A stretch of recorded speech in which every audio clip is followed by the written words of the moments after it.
여호와 하나님께서 당신의 백성을 향한 열정이 식을 줄 모르고 계속되고 있습니다.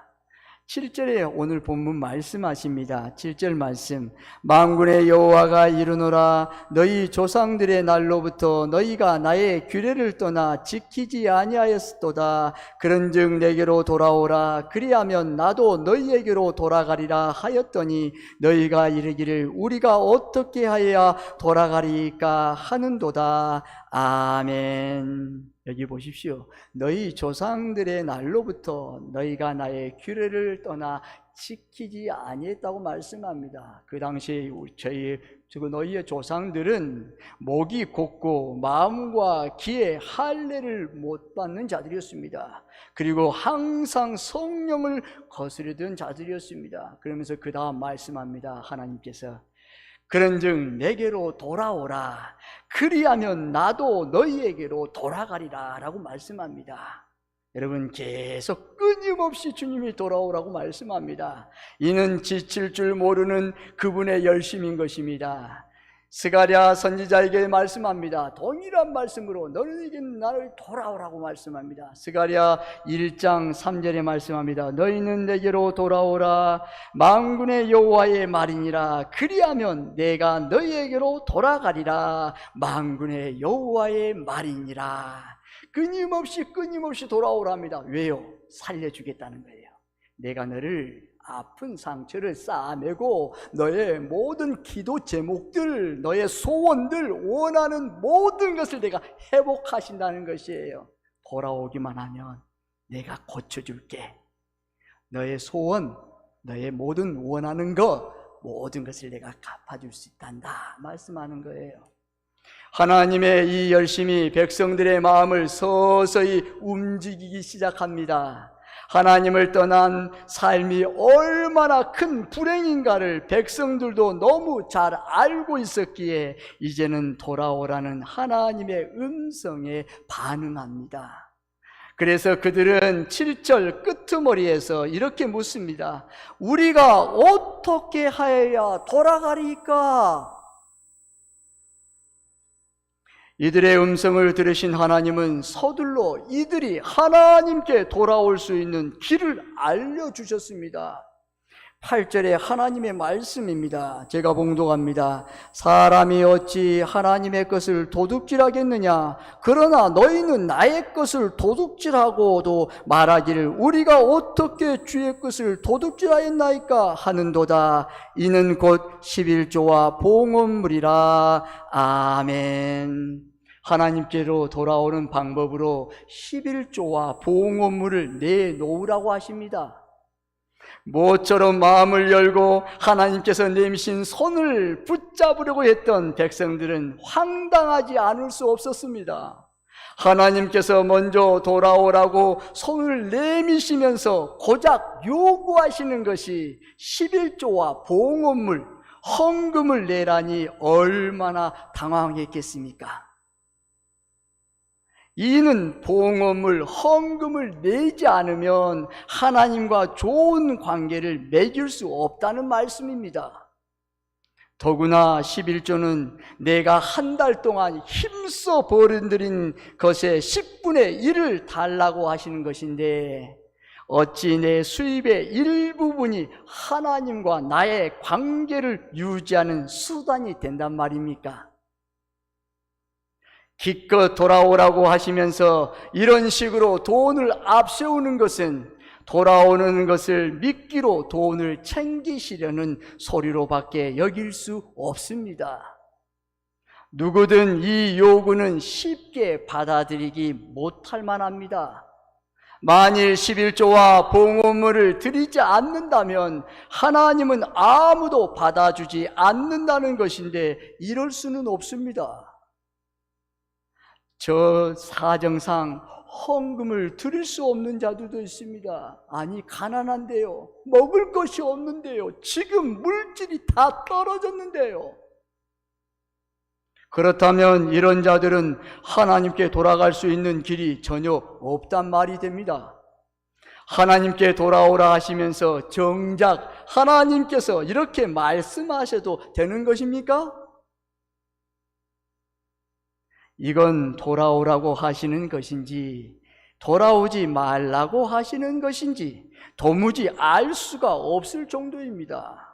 왜 하필이면 이 시점에 헌금을 요구하시는 것일까요? 어떻게 보면 이 설교는 헌금, 다른 목사님들은 헌금 설교로 합니다. 네, 여러분 설교를 매일 하지만 제 같은 경우에는 1년에 한 번 헌금 설교할 수 있죠. 그런데 여러분, 예나 지금이나 헌금, 돈은 신앙인들에게 아주 민감한 부분입니다. 더구나 11조는 적은 액수가 아니기에 이런 하나님의 음성은 난감하지 않을 수가 없습니다. 지금 이스라엘 백성들은 아무것도 없는 현실입니다. 지금 자신들의 그 현실은 아무것도 없어요. 너무너무 가난해요. 찌들렸어요.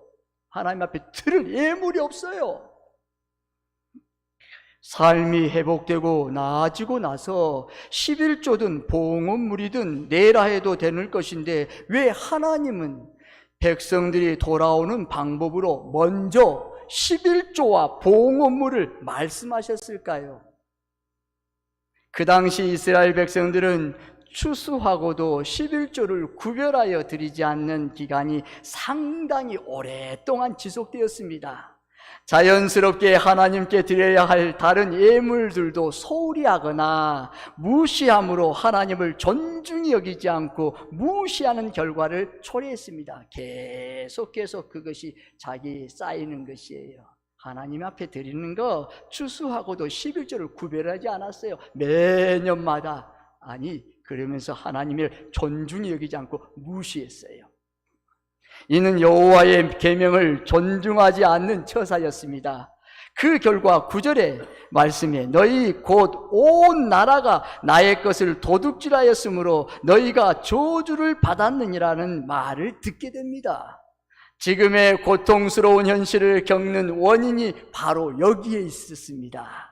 요한복음 14장 21절에 말씀합니다. 나를 사랑하지 아니하는 자는 내 말을 지키지 아니하나니 너희가 듣는 말은 내 말이 아니요 나를 보내신 아버지의 말씀이니라. 아멘. 여기 보십시오. 주님께서 나를 사랑하지 아니하는 자는 내 말을 지키지 아니한다는 것이에요. 여러분, 주님을 사랑하면 반드시 주님의 말씀을 지킬 수 있도록 성령님께서 우리를 이끌어 가시는 거예요. 순종하러 우리를 이끌어가는 거예요.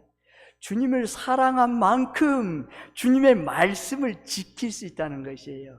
아무리 주님 사랑하지 않으면 내가 주님의 말씀을 지키겠다 말로는 하지만 지키지 못해요.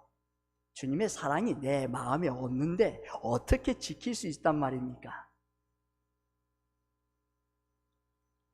이제 하나님은 이들의 고통스러운 현실을 바꾸어 주시는 것입니다. 이 백성들이 이제 그만 하나님의 것을 도둑질하여 이 저주에서 벗어나기를 원하시는 하나님의 심정입니다. 하나님 아버지의 마음의 심정이에요. 여러분, 11조 봉헌물이 없겠습니까? 너희들 나에게 돌아와. 그럼 내가 고쳐줄게.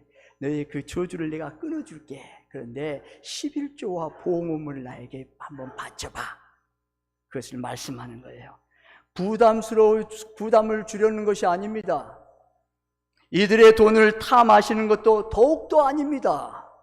11조와 봉헌물을 통하여 이스라엘 백성들과 화해하고 잃어버린 복을 회복시키려는 것입니다. 이는 하나님과 화해하는 유일한 방법입니다. 여러분, 이 저주에서 벗어나고 고통스러운 너의 현실에서 내가 너를 회복하겠다, 치유하겠다는 것이에요.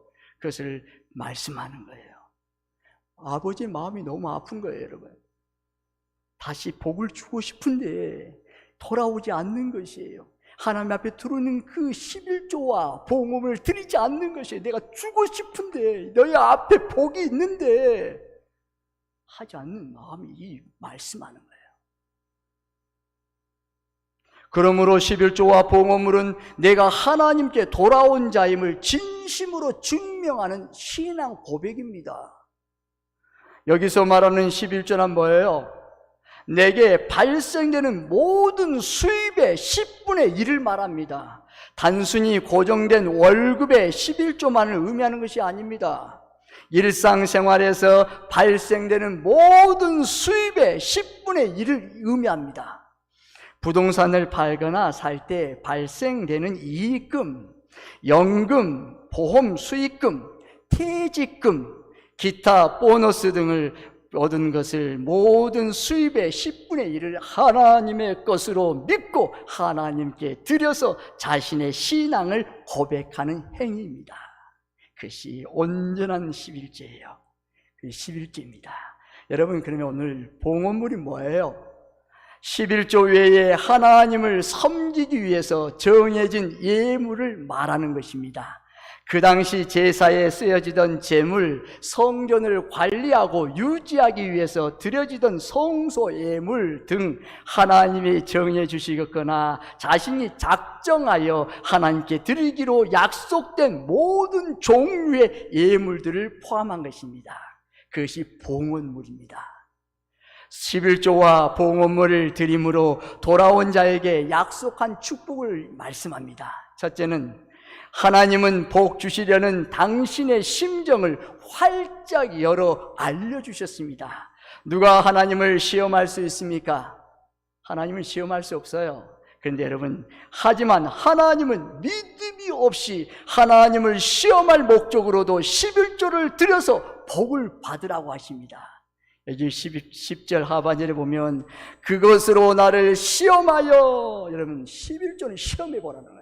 너의 복을 받고 싶니? 그러면 나에게 시험할 목적이라도 한번 11조를 들여서 한번 내가 복을 받아봐. 복을 받으기로 네가 한번 가져가봐. 말씀하는 거예요.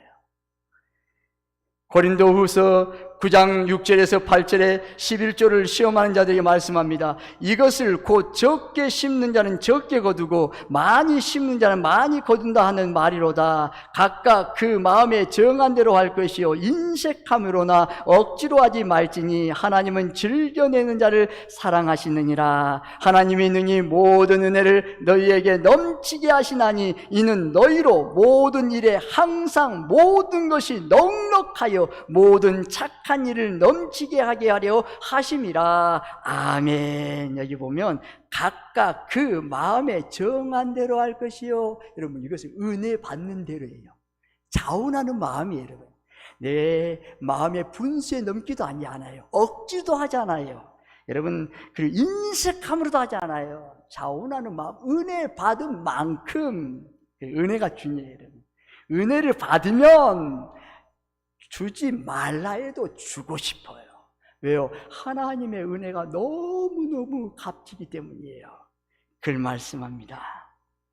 둘째는 반드시 복 주심을 약속하십니다. 여러분, 히브리서 6장 14절 15절에 말씀합니다. 내가 반드시 너에게 복 주며 너를 번성하게 하고 번성하게 하리라. 그가 이같이 오래 참아 약속을 받았느니라. 아멘. 여러분, 반드시 여기 보세요. 복 주고 복 주며 두 번 반복합니다. 복 주고 복 주며 번성하게 하고 번성하게 하리라. 여러분, 반드시 복 준다는 거예요. 그리고 번성케 한다는 거예요. 너의 자녀 자손들, 너의 사업장, 직장, 일터, 모든 너의 일하는 곳 전부 번성하게 지경을 넓혀준다는 거예요. 그런데 그 다음 말씀에 15절의 말씀에 그가 오래 참아, 이 참는 게 뭐예요? 인내한다는 거예요. 끝까지 인내가 필요해요. 여러분, 복 받고 싶습니까? 번성하기를 원하십니까? 늘 인내하세요. 끝까지 참으세요. 그러면 끝까지 참아 약속을 받았느니라. 하나님의 그 시간이 있다는 거예요. 그냥 급속하게 주는 것도 있지만 하나님의 때가 되면 하나님의 때와 하나님의 시간표 속에서 우리에게 안겨준다는 거예요. 여러분, 저와 여러분의 시간이 아닙니다. 저와 여러분의 때가 아닙니다. 하나님의 때와 하나님의 시간표 속에서 그 때에 주신다는 거예요. 땅에 복이 부족하면 하늘을 열어서라도 반드시 부족함이 없도록 채우시려는 하나님의 크신 마음을 보여주십니다. 너의 땅에서 지금 받을 복이 지금 부족하니? 그래, 내가 하늘 문을 열어서 내가 하늘의 신령한 복을 내게 복을 부어줬다는 것이에요. 그런데 오늘 10절의 하반절에 보면 내가 하늘 문을 열고, 하늘 문, 이야, 기가 막힙니다, 여러분. 아니, 땅에도 복이 있는데 하나님께서 사랑하는 자녀에게 지금 복을 주는데 땅에 복이 부족했다는 거예요. 하늘 문을 열고 내가 쏟아 부어주신다. 받으라는 거예요. 하늘 문을 열어서 아무도 막을 수 없는 복을 주신다고 약속하셨습니다. 여러분, 이것은 무슨 말씀입니까? 뿌리는 법칙입니다. 농부의 마음을 기억하십시오.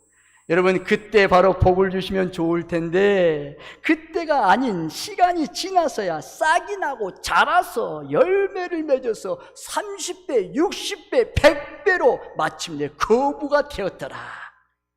시간이 필요해요, 여러분. 11절을 하나님, 오늘 내가 은혜 받았어요. 2023년도 올해는 하나님 앞에 철저하게 온전한 11절을 드리겠습니다. 그러니 오늘 드리면 다음 주에는 하나님께서 반드시 복을 주셔야 됩니다. 그렇지 않습니다. 계속 한 달, 두 달, 세 달, 6개월이 지나도 아무런 복에 상관없는 그냥 믿음의 생활하고 있어요. 그런데 여러분, 시간이 지나서 그 씨앗, 그 열매, 씨앗이 떨어져 자라는 거예요. 자라서 열매를 얻기 위해까지는 기간이 필요해요. 농부의 마음을 가지고 인내하며 기다리는 거예요. 하나님 앞에, 주님, 계속 나가겠습니다. 주님, 그 믿음으로 나갑니다. 하나님께서 나에게 마침내 거부가 되는 그 30배, 60배, 100배로 주실 것을 약속을 믿고 나는 하나님 앞에 드립니다 라고 드리는 것이죠. 그래요, 심고 거두는 법칙으로 열매를 보게 하십니다. 하나님께 드렸다면 농부의 마음을 가지시고 인내하며 기다리세요. 포기하지 마세요. 싹이 나고 열매를 얻는 시간이 꼭 필요합니다. 말씀으로 살다 보면 죽으란 법은 없어요. 여러분, 반드시 하나님께서 주신 복을 받으시기를 축복합니다. 아멘. 여러분, 믿음으로, 말씀으로 살면 힘들지 않아요? 어렵지 않아요? 이야, 아니요, 죽으란 법 없어요. 잘 살아요, 여러분. 인내하세요. 하나님께서, 하나님의 자녀가 힘들지만 너 여기서 죽을 거야, 아니에요. 더 살아요. 더 축복을 받아요. 이야, 인내해야 돼요. 기다려야 돼요. 하나님이 살다 보면, 믿음을 살다 보면 반드시 열리는구나. 하나님께서 축복으로 역사하실 거야. 믿으세요, 여러분. 하나님 반드시 죽으란 법 없어요. 셋째는 또 한 번 스스로를 향하여 다짐하셨습니다. 10절 하반절에 말씀합니다. 너희에게 복을 쌓을 곳이 없도록 붙지 아니하나 보라. 아멘. 하나님께 돌아와서 진심으로 하나님께 드릴 것을 드린 자에게 기필코 반드시 복을 받게 하시겠다는 하나님의 의지를 보여주셨습니다. 넷째는 돌아온 자들이 복 받는 것을 모두에게 보여주신다는 하셨습니다. 여러분, 오늘 본문 11절 12절 말씀입니다. 우리 함께 봉독합니다. 11절 12절 시작. 만군의 여호와가 이르노라. 내가 너희를 위하여 메뚜기를 금하여 너희 토지 소산을 먹여 없애지 못하게 하며 너희 밭에 포도나무 열매가 기한전에 떨어지지 않게 하리니 너희 땅이 아름다워짐으로 모든 이방인들이 너희를 복되다 하리라. 만군의 여호와의 말이니라. 아멘. 여러분, 얼마나 감사해요. 그렇지, 여러분. 돌아온 자들이 어떤 복을 받을진지 모두에게 알게 하심으로 더 많은 자들이 돌아올 수 있도록 하시겠다는 약속입니다. 여러분, 이사야 62장 4절에 땅의 아름다움을 말씀합니다. 다시는 너를 버림받는 자라 부르지 아니하며 다시는 내 땅을 황무지라 부르지 아니하며 오직 너를 헵시바라 하며 내 땅을 뷸라라 하리니 이는 여호와께서 너를 기뻐하실 것이며 내 땅이 결혼한 것처럼 될 것이라. 아멘. 여기 보세요. 너희 땅이 아름다워짐으로 하나님께서 바꿔주신다는 거예요. 하나님의 전능하신 손길이에요. 그리고 나서 스바냐 3장 19절에 보면 모든 이방인들 중에서 축복을 약속합니다. 그때에 내가 너를 괴롭게 하는 자를 다 벌하고 저는 자를 구원하며 쫓겨난 자를 모으며 온 세상에서 수욕받는 자에게 칭찬과 명성을 얻게 하리라. 아멘. 너를 괴롭게 하는 자가 있느냐? 내가 벌하겠다는 거예요. 너 벌하지 마. 내가 그거 다 벌할게. 그리고 나서 저는 자를 구원하고 쫓겨난 자들을 다 모은다는 거예요. 하나님께서 온 세상에서 수욕받는 자들에게 칭찬과 명성을 얻게 한다는 거예요. 여러분들이 예수님을 잘 믿고 신앙생활을 잘합니다. 그리고 11조와 봉헌문을 드릴 때 여러분, 예수 믿지 않는 사람 어때요? 야, 너 지금 정신 있니? 정신 나갔잖아. 지금 너가 지금 쓸 돈도 부족하잖아. 그런데 어떻게 지금 이 돈을 하나님 앞에 드린다고 그러니? 너 정신 멀쩡한 거야? 어떻게 살려고 그래? 그러잖아요. 그럼 여러분 어떻게 해요? 그럼 여러분, 하나님께서 그것을 계속 믿음으로 순종하고 나갈 때야 돼요. 하나님께서 아름답게 만들어 주신다는 것이에요. 황무지가 부르지 않고, 여러분의 버림받는 자녀가 아니냐 하시고, 또 헵시바, 뷸라라, 여러분 결혼한 것처럼 될 것이라고 말씀하잖아요. 얼마나 감사해요. 그리고 나서 그 수욕받는 자들에게서 칭찬과 명성을 얻게 한다는 거예요. 뭐예요, 여러분? 역전. 그들이 물어봐요. 야, 예전에 내가 너한테 핍박하고 손가락질하고 너희를 무시했잖아. 그것 때문에. 근데 어떻게 이렇게 큰 복을 받았어? 나는 열심히 살았는데 이렇게 안 됐는데 너는 어떻게 이거 된 거야? 알려줘. 그럽니다. 그러면 어떻게 말해요? 하나님께서 하셨어요. 주님의 은혜예요. 주님께서 하나님의 은혜로 믿음으로 살고 하나님 앞에 드렸더니 내가 할 수 없는 것까지 다 하나님께서 채워주셨어요. 복인 것이에요.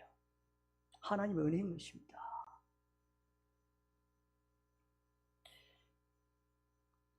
마태복음 6장 21절에서 20절에서 21절 예수님의 말씀합니다. 오직 너희를 위하여 보물을 하늘에 쌓아두라. 거기는 좀이나 동록이 해하지 못하며 도둑이 구멍을 뚫지도 못하고 도둑질도 못하느니라. 내 보물이 있는 그곳에 내 마음도 있느니라. 아멘. 하나님께 드릴 것을 드리는 자는 도둑을 걱정할 필요가 없습니다. 하나님께서 지키시는 것을 누가 감히 훔쳐갈 수 있겠습니까? 여러분, 저와 여러분은 여러분 복, 여러분 아무 걱정하지 마세요.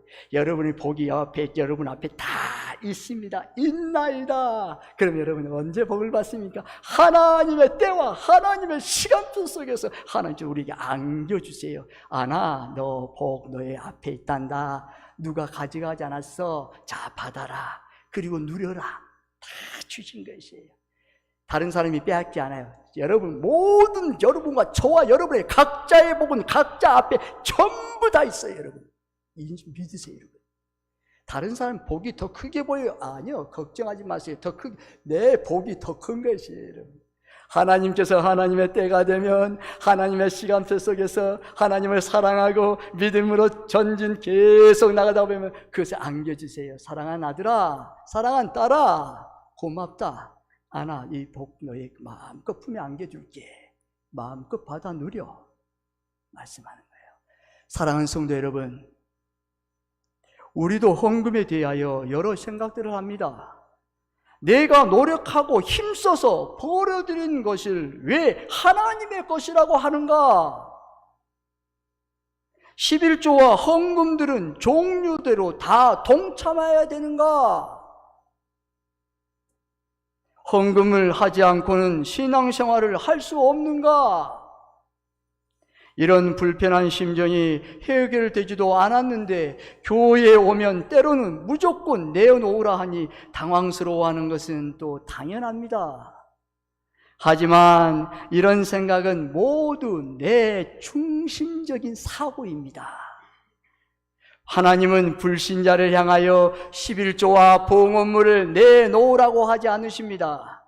불신자들이 가진 재물의 11조 역시도 하나님의 것이지만 그들은 하나님을 믿고 신앙을 고백하지 않는 자들이기에 하나님의 명령을 인정하지 않으려고 하기 때문입니다. 그래서 하나님은 그들의 삶이 어찌 되든지 하나님의 관심 바뀌고 그들의 결말을 알기에 버려두시는 것입니다. 그러나 헌금이 부담스러우시다면 이런 생각을 한번 해보십시오. 하나님께서 나를 불신자처럼 버린 자처럼 취급하셔도 되겠습니까? 내가 무엇을 하든지 내버려 두셔도 좋다면 오늘 이 말씀을 버려도 됩니다. 하지만 하나님의 도우심과 그분의 손길이 내 삶에 꼭 필요함을 원하신다면 내 사고를 바꿔야 합니다. 지금 저와 여러분의 현실을 안과 밖으로 냉정하게 돌아보십시오. 열심히 벌고 열심히 뭅니다. 제대로 입지도 먹지도 못하고 살면서 애쓰는데 눈앞의 현실에 만족하며 살고 계십니까? 매일매일 반복되는 불편한 현실을 언제까지 그냥 두고만 계실 건가요? 저와 여러분 인생도 하늘문이 열리는 복을 받을 수 있음을 믿으시기를 바랍니다. 아멘. 받을 수 있어요, 여러분. 하나님께 돌아갑시다. 아멘. 이 길만이 하나님의 복을 누리는 유일한 길임을 믿으시기를 바랍니다. 아멘. 우리는 하나님을 아버지라고 고백하는 하나님의 자녀입니다. 우리는 그분의 소유이고 그분은 저와 여러분을 복되게 하시기를 원하십니다. 아멘. 하나님은 저와 여러분의 11조와 봉헌물을 올바르게 드림으로 하나님을 존중히 여기고 하나님을 인정하는 삶을 살기를 원하십니다. 아멘. 믿음으로 이 고백을 생활로 보이십시오. 마태복음 6장 24절에 하나님의 말씀입니다.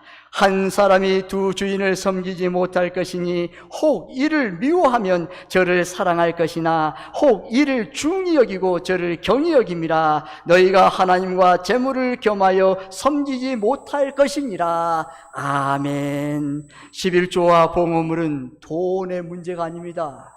신앙 고백의 문제입니다. 하나님, 이 돈, 이 월급, 나의 이 직장, 모든 것이 하나님께서 주셨습니다. 거기에 10의 1을 하나님 앞에 드립니다.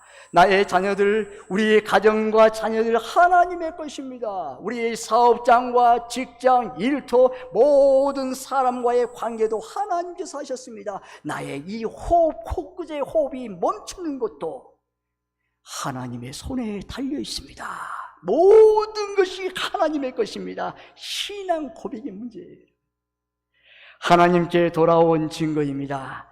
하나님의 자녀된 증거요, 내가 하나님을 바르게 신앙하고 고백한다는 증거입니다.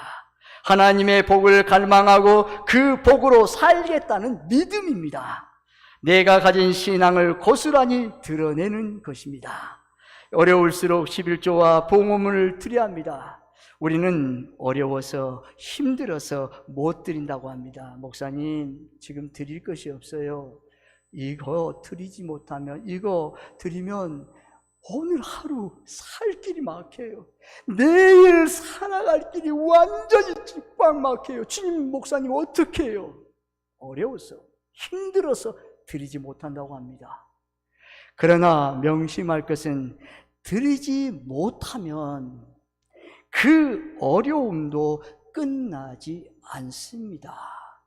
물질의 고난이 끊어지지 않습니다. 여러분, 믿음 역설이에요. 여러분, 지금 어렵니? 그거 나에게 먼저 줘. 여러분,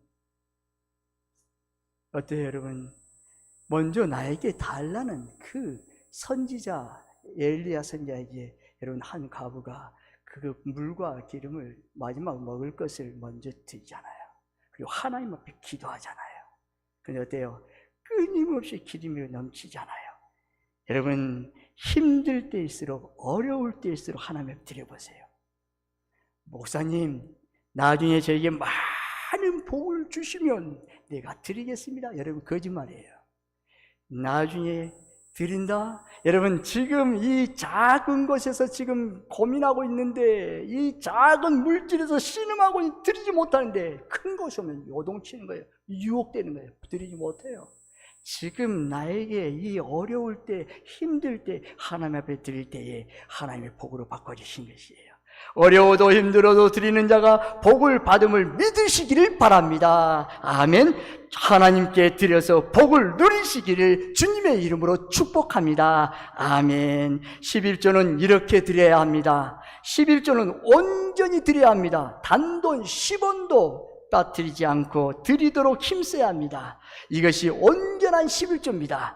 잠언 3장 9절에서 10절에 말씀합니다. 내 재물과 내 소산물의 처음 익은 열매로 여호와를 공경하라. 그리하면 내 창고가 가득히 차고 내 포도즙 틀에 새 포도즙이 넘치리라. 아멘. 수입이 발생되는 모든 곳에서 11조를 드려야 합니다. 월급 외에 발생되는 수입의 모든 것이 11조의 대상입니다. 적금, 부동산 처리 결과에 대한 이익금, 보험금, 수령 등등 정상적인 곳에 드려야 합니다. 하나님의 창고에 드려야 합니다. 등록하여 출석하는 교회에 드리는 것이 하나님의 창고에 드리는 것입니다. 출신 지역의 교회를 돕거나 성교비나 구제비 명목으로 11조에 해당하는 현금을 사용하면 그것은 11조를 드리는 것이 아닙니다. 11조를 구별하여 다른 방법으로 드리지 말아야 합니다. 11조를 가지고 주일헌금이나 감사헌금, 기타 헌금으로 나누어서 드리면 안 됩니다. 어려서부터 여러분 11조를 가르치십시오. 여러분 자녀들 있습니까? 손자, 손녀 있습니까? 아들, 딸 있습니까? 여러분 11조를 생활로 보여주십시오. 사랑하는 아들아, 사랑하는 딸아, 사랑하는 손자, 손녀야, 하나님 앞에 믿으면 첫 번째 11조를 한다. 철저하게 물질을 하나님 앞에 드려라. 그게 너의 사랑의 고백이란다. 그리고 너가 이 땅에 살면서 하나님의 주신 하늘의 신령한 복과 땅의 기름진 복을 받아 누릴 거야. 말씀하세요. 말씀 안에서 그 아이가 모르는 거예요. 듣든 안 듣든 말해야 되는 거예요. 그러면서 11조를 가르쳐서 온 가족이 11조를 생활해야 합니다. 여러분 11조는 저와 여러분이 받은 복의 씨앗이요 앞으로 받을 복의 근거입니다. 지금 어렵다고 11조 하지 않습니까? 하나님 앞에 11조를 드려보세요. 그전에 11조를 드리지 않았던 그 시간 기간들보다 하나님 앞에 작정하고 11조를 드렸더니 어렵고 힘들고 믿음으로 결단했더니 1년이 지나서 봤어요. 예전에는 11조를 안 들고 열심히 살고 그 돈으로 유용하게 썼지만 다 그냥 전대에 구멍 뚫린 것처럼 전부 쏟아져 버려요. 아니 모든 것이 다 더 여러분 어떻게 해요? 그런데 여러분 11조를 드리고 1년이 봤어요. 하나님께서 그 11조 작은 정성을 드렸더니 하나님께서 하늘 물려주시고 땅에서도 기름진 복을 받지만 있을 수 없는 하나님께서 건물을 사게 하세요. 아파트 청약을 받게 하세요. 하나님께서 또 땅을 사게 하세요. 자녀 자손들이 잘 되는 복을 받아요. 이야, 내가 예전에는 11줄 안 들고 열심히 살아서 해봤더니 처리하고 해볼라 했더니 안 돼요. 그런데 하나님께 맡겼더니 하나님께서 다른 사람이 친구들이 조롱하고 놀리는 했던 친구들이 물어봐요. 야, 너 이거 어떻게 해서 이렇게 큰 복을 받았니? 건물을 내가 살 수 있는 것이 어떻게 살 수 있어? 그럴 때 어떻게 해요, 여러분? 하나님께서 나에게 주셨어. 하나님의 은혜로 하나님을 섬기고 사랑으로 11조를 잘 드렸더니 이러한 은혜로 하나님의 은혜로 주님의 은혜로 이 복을 받아 누렸습니다. 주님의 은혜입니다. 그 정답이에요, 여러분. 얼마나 큰 축복입니까? 하나님은 11조를 드림으로 하나님께 돌아온 저와 여러분에게 하늘 문을 여시고 저와 여러분의 삶의 구석구석에 복을 주시고 확실하게 책임져 주심을 믿으시기를 바랍니다. 아멘. 11조가 여러분 받을 복의 씨앗이라는 것을 늘 인식하세요. 씨앗이 있어요. 종자 씨앗. 그리고 여러분 앞으로 받을 복의 근거가 되는 거예요. 11조가 근거됩니다. 마지막으로 모두가 이 복의 주인공이 되시기를 주님의 이름으로 축복합니다. 아멘.